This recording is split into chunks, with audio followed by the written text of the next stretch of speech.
Hi, this is Marissa Flaxbart coming to you from a very rainy Los Angeles. Maybe you can hear the pitter-patter of rain droplets on the roof in the background, or maybe it's really sunny outside and I'm just making all this up. But I just had to come back for a quick episode that took kind of a ridiculous amount of time to put together and allowed me to listen back through the whole catalog of the past 2 seasons, 20 episodes and bonus episodes, because December 7th is the 1-year anniversary of the Sweet Valley Diaries podcast.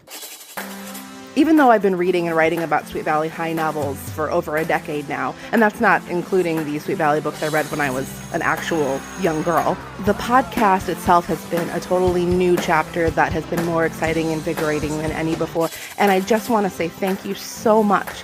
Thank you for listening to the show. Thank you for telling people about it. Thank you to my guests for being on the show.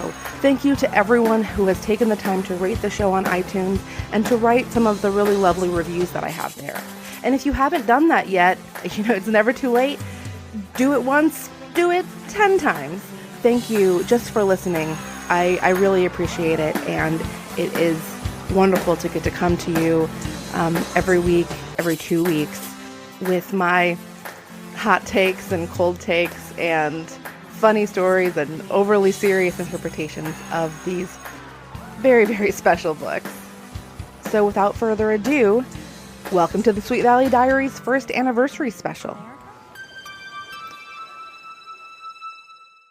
One of the big question marks I had with Sweet Valley Diaries, one of my great hopes, was that my friends who came to guest on the show would maybe get as excited about these books and how crazy they are as I always did. I didn't know for sure if maybe it was just me. Did you have to read these books growing up to appreciate how ridiculous these stories were as an adult? She's just like, no, I'm not going to say anything. It's not worth it. Oh my God. And I'm like, bitch, it is worth it. And I have so many question marks next to that on my notepad. I'm like, excuse me? Have we seen Robin eating a single thing in this entire book at that point?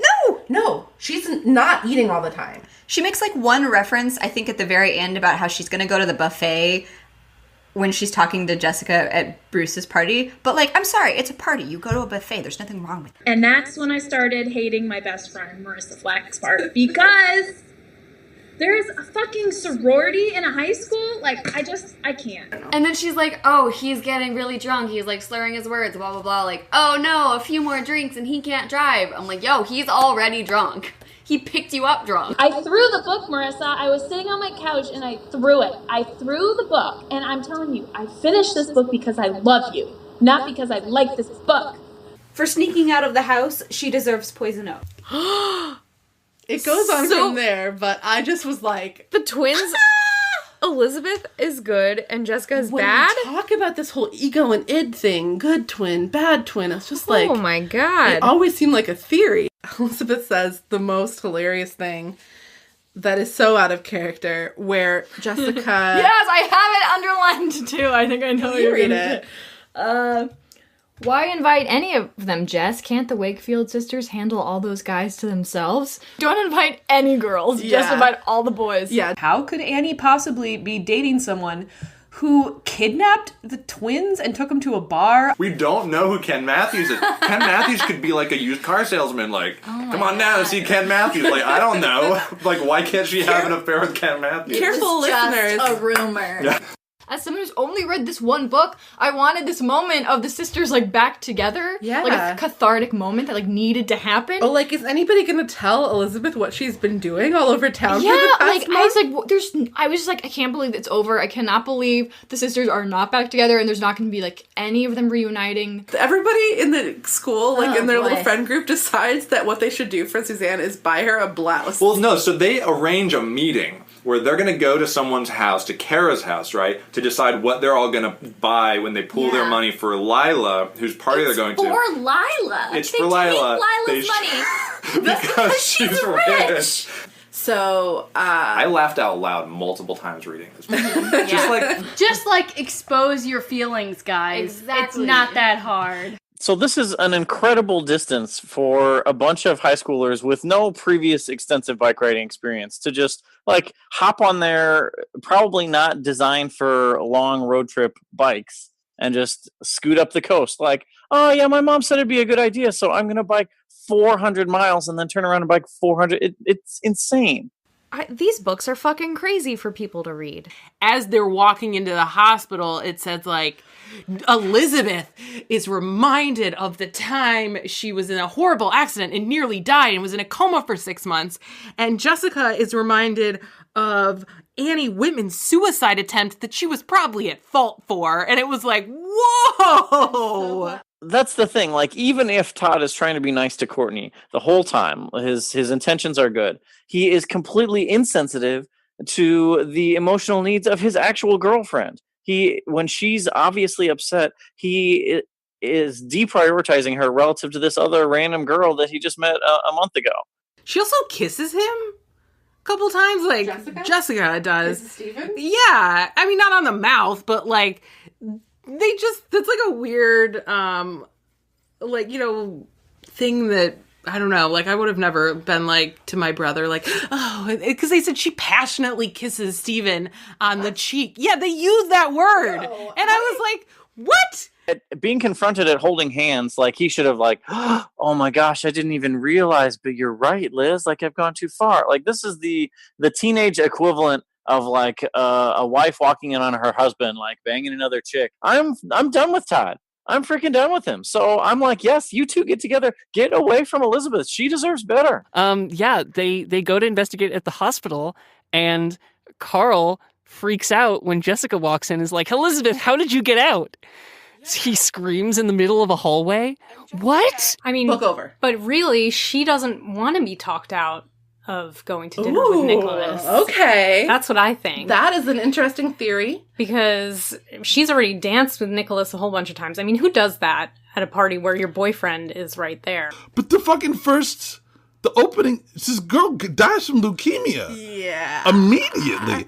This may be none of my business. It's none of your business, bitch. Yeah. Like, we all know that, Queen. Yeah. We all know it's none of your business. Yeah. Mr. and Mrs. Wakefield are considering moving away from Sweet Valley to San Francisco. Yeah, that sounds... Why would you ever want to move away from Sweet Valley? It sounds like the best place. Well, that's exactly what Elizabeth and Jessica think. Absolutely. I am torn. I'm like, man, if he treated Jessica so badly, like, Regina can do so much better. Like, I know that he really loves her, and, like, he let her go with the letter and stuff, spoilers, but, like, I don't know, hearing the way he treated Jessica, I'm just like, how do people change? And can they change? And what do we have to do to accept that? It is, oh my God. Yeah, I mean, big themes. You said a mouthful.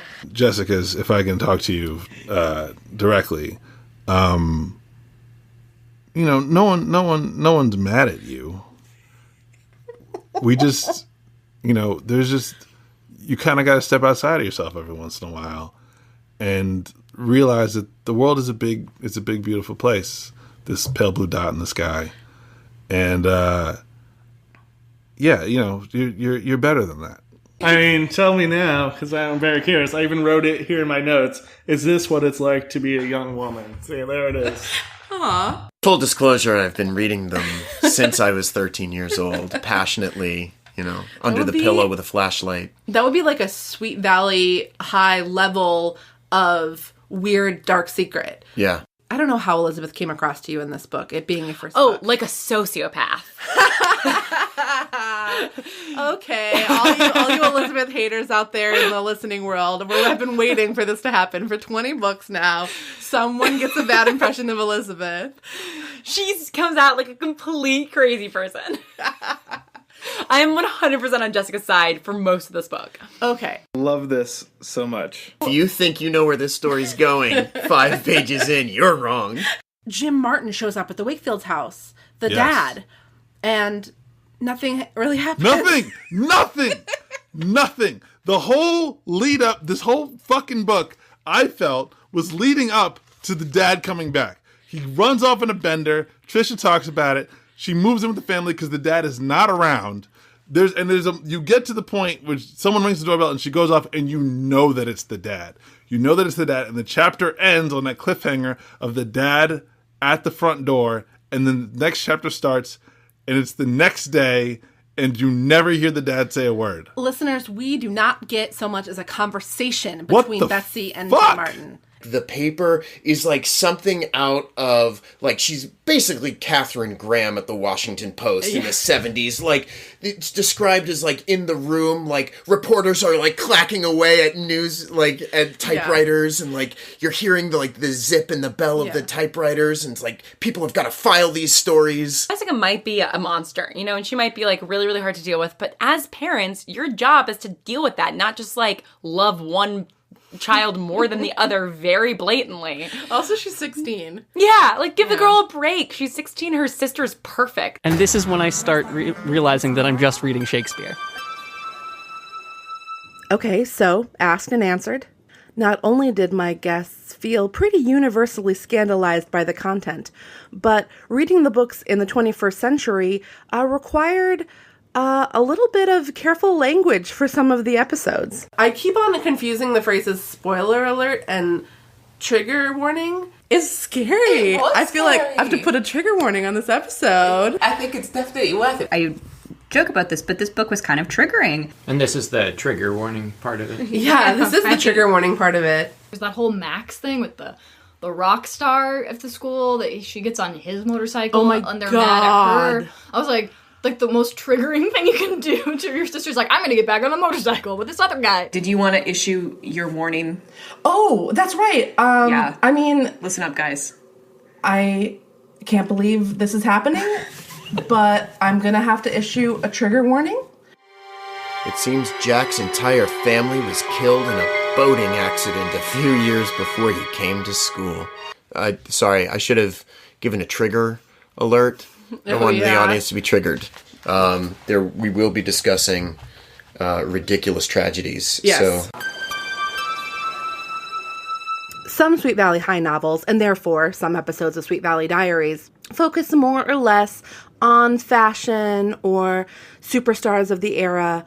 But there was one element that stood out to my guest in almost every book. 16-year-olds should not drive a Fiat. Well, no one should drive a Fiat.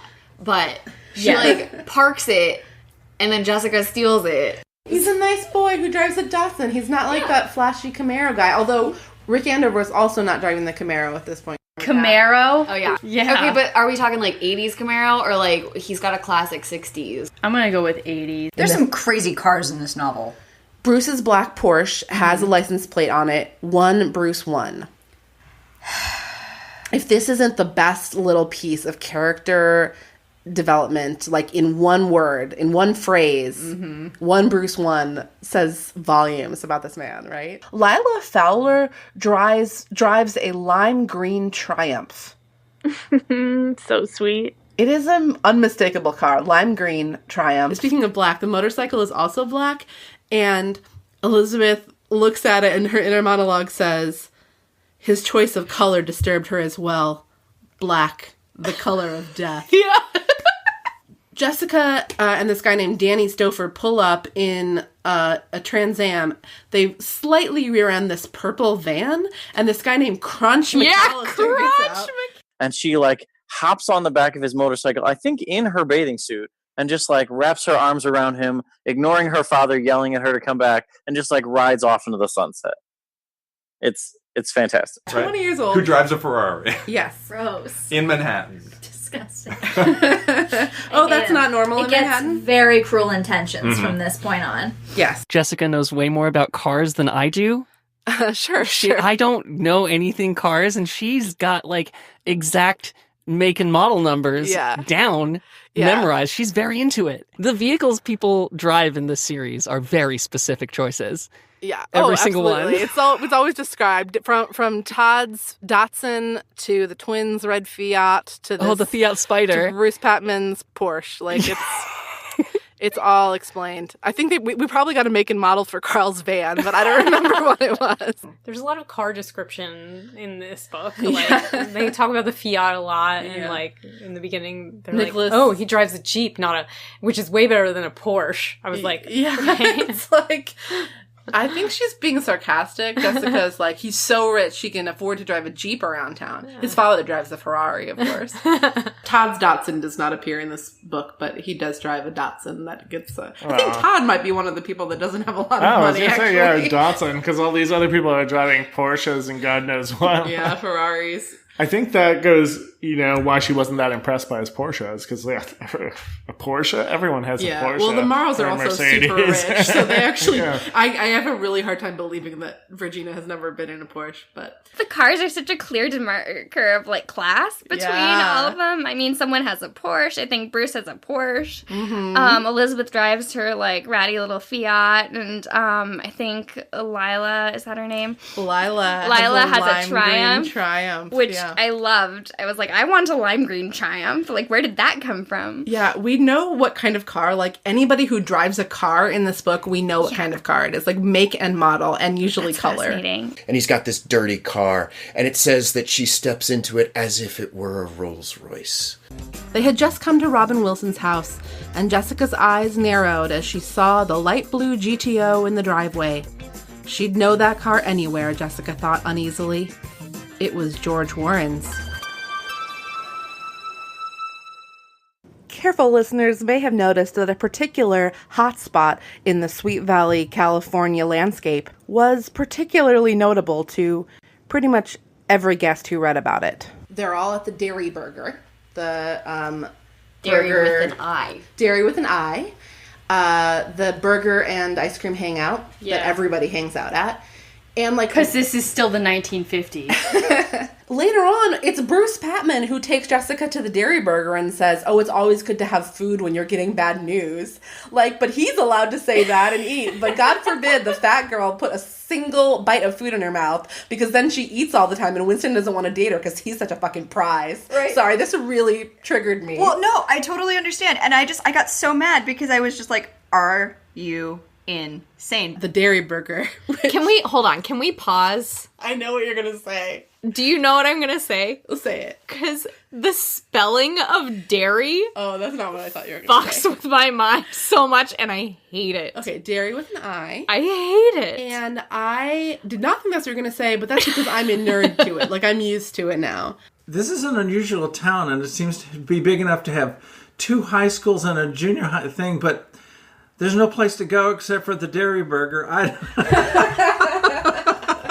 Jessica at one point with her job says that she doesn't even miss the Dairy Burger, and Elizabeth counters, "It's been 2 days." I mean, if you get really serious, maybe he'll buy you a milkshake and a burger at the Dairy Burger, Dairy with an I. Yes, we know the Dairy Burger well here at Sweet Valley Diaries. Just saying.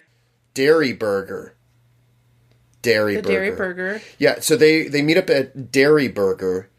Jessica made a left turn and headed toward Dairy Burger. And then a couple sentences later, Jessica stated emphatically, pulling into the Dairy Burger.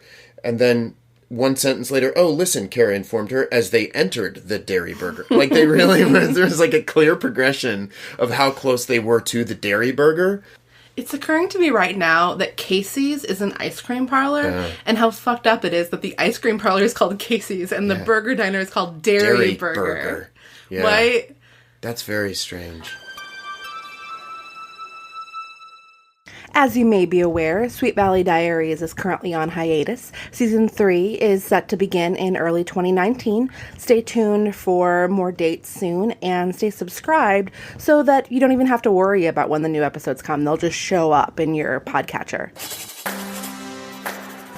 So I'll say it again. Thank you, thank you, thank you. Happy holidays, whatever you celebrate. Happy birthday, podcast. And we'll see you in 2019.